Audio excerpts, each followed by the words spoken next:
Good afternoon, class. Today we covered monomials, but you'll hear me refer to them mostly as exponents. So we're starting to go through these topics of exponents. In class, we wrote down our three I can'ts. If you weren't able to do that, pause now and get those in. Now, we're using some words.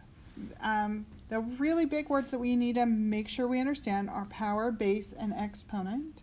Please remember we were talking about this in class today, and the base, we were using 3 times 3 times 3 times 3 in class today. And we said the base was 3, and the exponent would be 4. You would also call this the power or exponent. Now, remember, the way we got these was the number that is getting repeated, the same number, that's your base.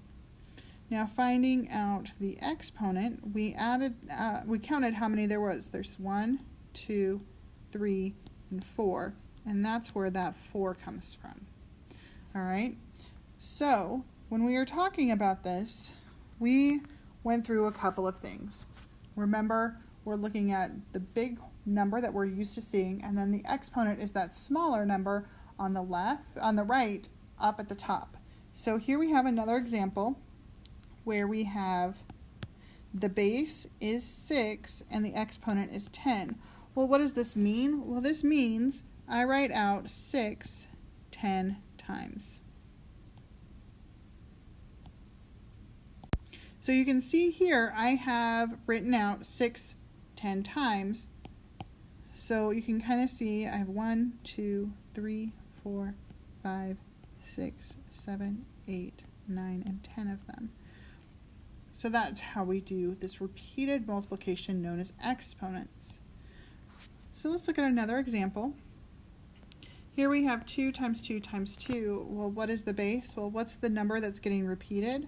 Well, that number that's getting repeated is that 2. Because they're using parentheses, I'm going to keep using parentheses. Well, what is that exponent? Well, I look at it and I see there's 1, 2, 3. So my exponent is a 3. So now, what is my final answer? Well, it is 2 to the third power. I type that in my calculator. If you're using my calculators, remember, it's 2 caret to the third. If you are using some other calculators, you're going to type in 2y to the x, 3, and then equal sign. But that comes out as the answer is 8. And so when you don't know what it's asking, give both the exponent version and the final answer as well. All right, well, let's look at this guy right here. This is where it gets a little tricky. Well, what's getting repeated? Well, that x is getting repeated. How many times is that x getting repeated? Well, 1, 2, 3, 4, 5. That gives me an exponent of 5. And so I write x to the 5th power. Because I don't know what x is, I can't simplify it any further. I don't know if x is 5 or negative 5 or 2 or negative 2. We don't know yet. And in this unit, we won't ever know. We are just going to leave them as x or y's. So this is the final answer for this problem. Let's look at this guy. This guy is a tricky friend because when I look at this, well, my base is clearly 3. But also, not only do I have 3 repeated each time, but the negative is also repeated each time. So that negative sign needs to go with it. And I'm going to use those parentheses just because they were helping us too. All right. So how many times did it get repeated? Well, there's 1, 2, 3, 4 of them. So there are 4. So I write it as parentheses negative 3 close parentheses to the 4th. Now, in class, we actually did this as a whole group, and we found out that the answer is positive 81. We also talked about in class the difference between negative 3 to the 4th power.